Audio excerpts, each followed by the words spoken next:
यीशु सहाय praise the lord. आप सबों को केरल से परमेश्वर का वचन सुनने के लिए हार्दिक स्वागत करता हूं।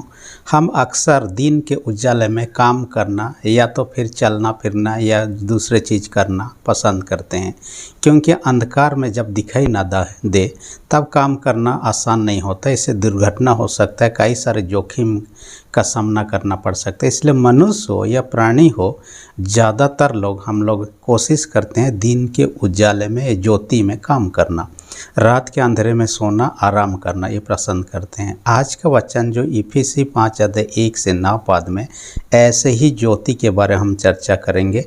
अंधकार में काम करने या जीवन व्यतीत करने में क्या नुकसान है और ज्योति में काम करने से क्या फ़ायदा है, उसके बारे में हम चर्चा करने वाले हैं। ये जो पत्री है पौलुस के द्वारा लिखी गई पत्री है। पौलुस के द्वारा जब वह जेल में था 4 पत्रियों को लिखा गया माना जाता है, जिसमें से इफिसी, कुलुसी, फिलिपी और फिलेमन की पत्री। ये 4 पत्री बंधुआई की पत्री के नाम से जाना जाता है, क्योंकि जेल से वो लिखता है।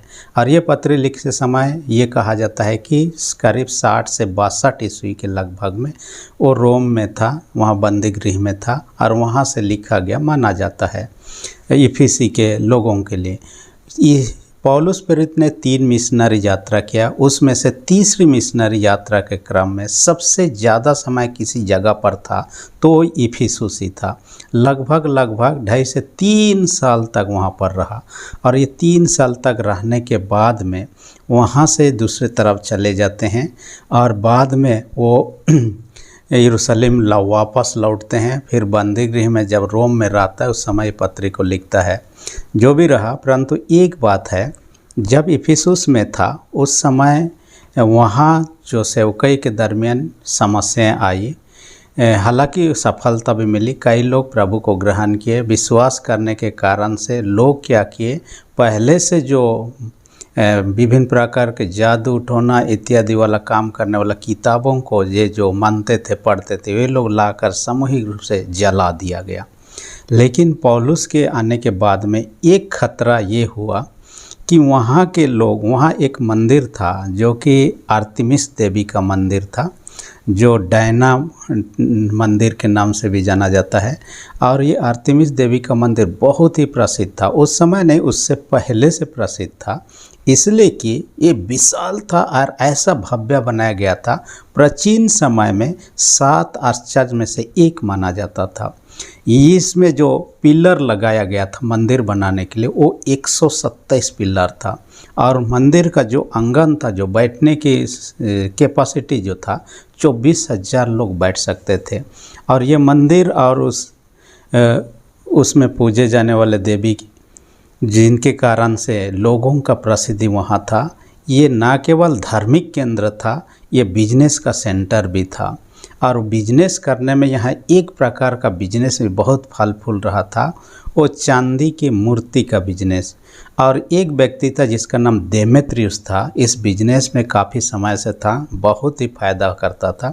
इसलिए कि बिजनेस सेंटर, सांस्कृतिक सेंटर और धार्मिक सेंटर होने के नाते दूर दूर से लोग यहाँ आते थे और मंदिर में तो उपासना करते, साथ ही चांदी के जो मंदिर का मूर्ति जो होता था, जो आर्तिमिस देवी का मंदिर का जो मूर्ति जो होता था बनाया चांदी से बनाया हुआ, उसका बिक्री काफ़ी ज़्यादा होता था। प्रायतः लोग दर्शन के लिए आते थे, उसको खरीदते थे। इसके कारण से उनका बिजनेस बहुत फल फूल रहा था। लेकिन पौलुस आने के बाद में, मसीह को ग्रहण करने के बाद में, इस बिजनेस में ठप पड़ने लगा, क्योंकि लोग उसे खरीद नहीं रहे थे और प्रभु के पीछे हो रहे थे। इससे उसका बिजनेस को नुकसान होने लगा। इस कारण से उन्होंने लोगों को बुलाकर दंगा मचाया और पौलुस और उनके साथियों के विरोध में ये काम किया। लेकिन वहाँ के जो नगर के क्लर्क जो था, उन्होंने मामला को शांत किया। जो भी रहा, इसके बाद में पौलुस प्रेरित मकिदुनिया चले जाते हैं और दूसरी तरफ चले जाते हैं, क्योंकि दूसरी जगह भी जाकर उनको प्रचार करना था। लेकिन तीसरी मिशनरी यात्रा समाप्त करके जब वो यरूशलेम लौट रहे थे, मिलेतुस नामक बंदरगाह था जहाँ से उनको जहाज़ पकड़ना था, वहाँ पर इफिसुस के लोगों को बुलवा भेजा, जहाँ पर 3 साल तक रहा, जहाँ से 50-55 किलोमीटर दूरी था। वो लोग आते हैं, उनको भी संबोधन करता है। और इसके बाद वापस आता है। जो भी रहा, लेकिन तब आज का वचन में जब देखने पाते हैं, इन लोगों को जो बात कहता है कि ज्योति के संतान बनो कहता है, और शीर्षक भी मैंने इसलिए बाइबल में जो दिया हुआ है ज्योति की संतान बनो दे दिया है। इसके अंतर्गत 3 पॉइंट पर हम चर्चा करने वाले हैं। पहला पॉइंट जो है पहला और दूसरा पद में ही पाते हैं, जिसमें कहता है यीशु का अनुकरण करो, या हम ज्योति की संतान कैसे बनना है, यीशु का अनुकरण करके। और ये 2 पद में ही वर्णन किया गया है यीशु का अनुकरण कैसा करेंगे। एक बात है, परमेश्वर ने लोगों से प्रेम किया और लोगों को बचाने के लिए यीशु मसीह को भेजा। यीशु मसीह ने भी लोगों से प्यार किया, यानी प्यार जो यीशु मसीह के जीवन का गुण जो था, उस गुण को अपने पिता का गुण कहिए, परमेश्वर का गुण कहिए, या यीशु मसीह का गुण कहिए, वो प्रेम का गुण हम जो उसके संतान हैं, परमेश्वर के संतान हैं, हमारे जीवन में देखना चाहिए। प्रेम, एक दूसरे से प्रेम करने। यीशु मसीह ने किसी से भेदभाव नहीं किया, सब प्रकार के लोगों से प्रेम किया। परमेश्वर का प्रेम ऐसा ही है, भेदभावपूर्ण प्रेम नहीं। हमारा भी ऐसा ही प्रेम होना। दूसरी बात क्या कहता है, यीशु मसीह ने क्षमा किया लोगों को, क्योंकि जगत के लोगों का पाप क्षमा करने के लिए अपना प्राण दे दिया। इसलिए क्रूस काट में भी अंतिम समय में अपना क्रूस बनी में पिता इन्हें क्षमा कर कहता है। हमें भी एक दूसरे को क्षमा करने सीखना है। हमें क्या करना है, यीशु जो कुछ किया उसको अनुसरण करना है। तीसरी बात जो यहाँ पर देखने पाते हैं वो तो क्या है, दूसरों के भलाई के लिए, दूसरों को बचाने के लिए अपना प्राण तक दे दिया। हमें भी दूसरों को भलाई के बारे में, दूसरों को उपकार के बारे में काम करने सोचने की बात है। और इनका 3 बातों को जो चर्चा किया है, हमें अनुकरण करना है, करते हैं। हमें भी उसी प्रकार का करना है। जैसे एक बालक का उदाहरण देकर समझाता है, जैसे एक आज्ञाकारी बालक अपने पिता की हर बातों को मानता है, पिता की इच्छा अनुसार चलता है, पिता जैसे बात करता है, पिता जैसे पहनता ओढ़ता काम करता है, वो कई चीज़ों को देख देख के अनुकरण करने लगता है। चाहे पिता वो उनको सिखाए चाहे ना सिखाए, पिता को देखकर उन चीज़ों का अनुकरण। वैसे ही आपको मुझे भी अपने स्वर्गीय पिता पर, जिनके संतान हर एक विश्वासी हैं, यीशु पर विश्वास करने वाले परमेश्वर के संतान, हमें अनुकरण करना, अनुसरण करना है और उस पर भरोसा भी रखना है। छोटे बच्चे माता पिता पर ज़्यादा भरोसा करते हैं दूसरे लोगों के अपेक्षा, वैसा ही हमें भी उन पर भरोसा रखना है, क्योंकि जैसा पिता का स्वभाव वैसा ही हो। हम उदाहरण लेकर पेड़ पौधों पर भी ले सकते हैं। पेड़ में जो फल लाता है उसमें जो बीजा होता है, हम यदि भी लगा देंगे, उसमें से पेड़ बढ़ जाने के बाद में फल वही फलेगा। हम आम का बीजा लगाएंगे, आम का पेड़ ही होगा, आम का फल ही फलेगा, और उसमें से भी जो भी बीजा निकलेगा वो भी आम का ही होगा।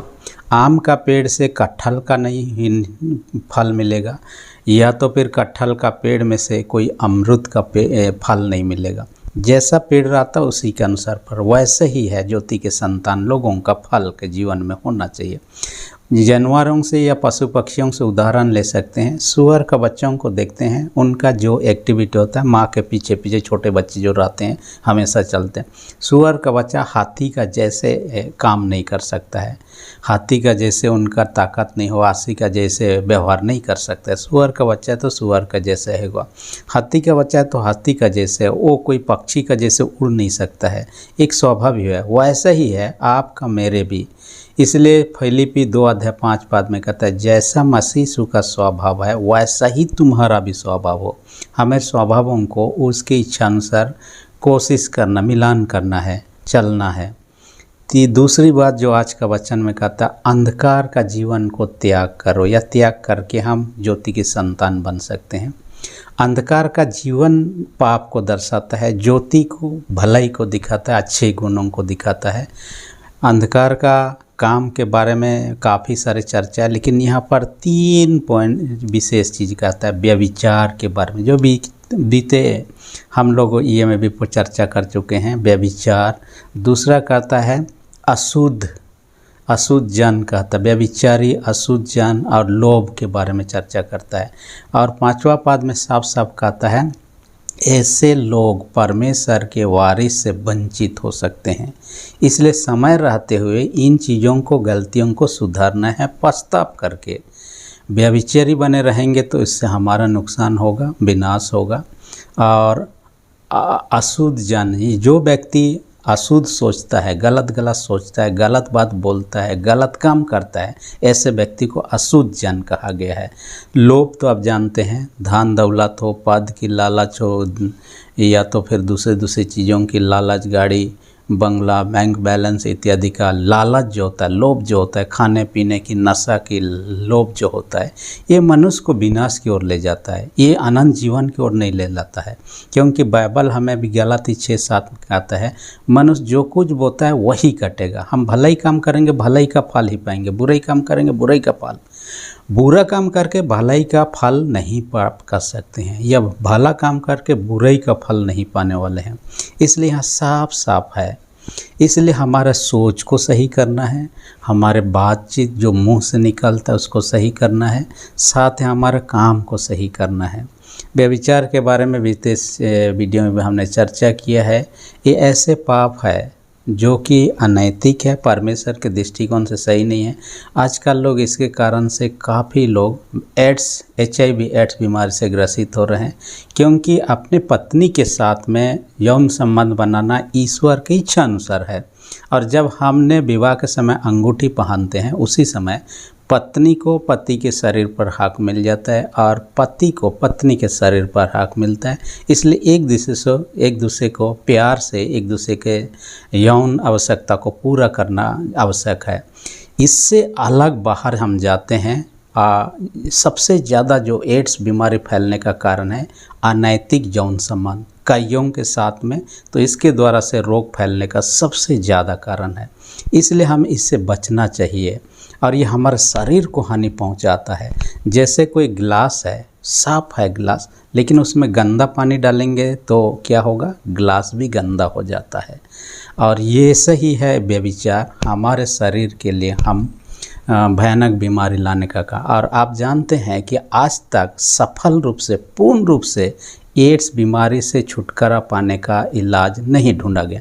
हाँ, ट्रीटमेंट है, इलाज है, जो कि उनके उम्र को सस्टेन कर सकता है, यानी कि स्थिर रख सकता है, लेकिन पूर्ण रूप से चंगाई उसमें से अब तक सफलता नहीं मिला है। इस कारण से ऐसे बीमारियों से बचने के लिए इन सब चीज़ों से दूर रहना चाहिए, जो कि हमारे जीवन के लिए हानिकारक होगा। मैंने सोशल मीडिया में विराट कोहली जो क्रिकेट प्लेयर है, उनका जीवन के बारे में पढ़ रहा था। वो फ्रांस देश का मंगाया हुआ पानी पीता है, और ऐसा पानी पीता है जो कि वो शुद्ध पानी है, ताकि उनके शरीर में जाने के बाद में वो सही रहे। इस कारण से 1 लीटर बोतल का पानी मैंने देखा, हो सकता है अलग भी हो सकता है, 4000 रुपया 1 लीटर पानी का। इतना फ्रांस से मंगा कर पीने का कारण क्या है?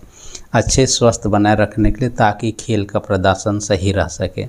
वैसा ही है, गंदा पानी पीने से जैसे हमारे शरीर को प्रभावित करता है, गंदे चीज़ को हम यदि लेते हैं वो हमारे लिए बुराई को ला सकता है, विनाश को ला सकता है। इसलिए इससे बचना चाहिए। साथ ही जैसे कहा, अशुद्ध सोच, अशुद्ध बात करना, अशुद्ध, यहाँ तक कि चर्चा भी नहीं करना है कहता है। व्यवहार तो करना दूर की बात है, चर्चा तक नहीं करना है कहता है। लोभ, आज लालच के कारण से लोग कई प्रकार के फंदों में पड़ रहे हैं। गलत काम करके पैसा कमाना चाहते हैं, गलत काम करके पद हासिल करना चाहते हैं, और इसका परिणाम भयानक होता है। इस कारण से हमें आज का वचन में चेतावनी देता है। तीसरी विशेष बात, ज्योति में जीवन व्यतीत करके हम क्या करना, परमेश्वर के ज्योति के संतान बन सकते। ज्योति का गुण तो भलाई, सब प्रकार का भलाई के बारे में हम जानते हैं, बीते दिनों में हम चर्चा किए हैं। और ज्योति में चलना हमारे लिए अच्छा है, क्योंकि दिन के उजाले में चलने से हम ठोकर नहीं खाते हैं, गिरने का संभावना कम रहता है, हमारे काम सही रूप से हो सकते हैं। अंधकार में चलेंगे तो गिरने के समस्या, ठोकर करने का हमें कुछ भी हो सकता है, हम नहीं जानते हैं। और इस कारण से भलाई और बुराई हमारे सामने है, क्या हम चुनते हैं आपके मेरे ऊपर में है।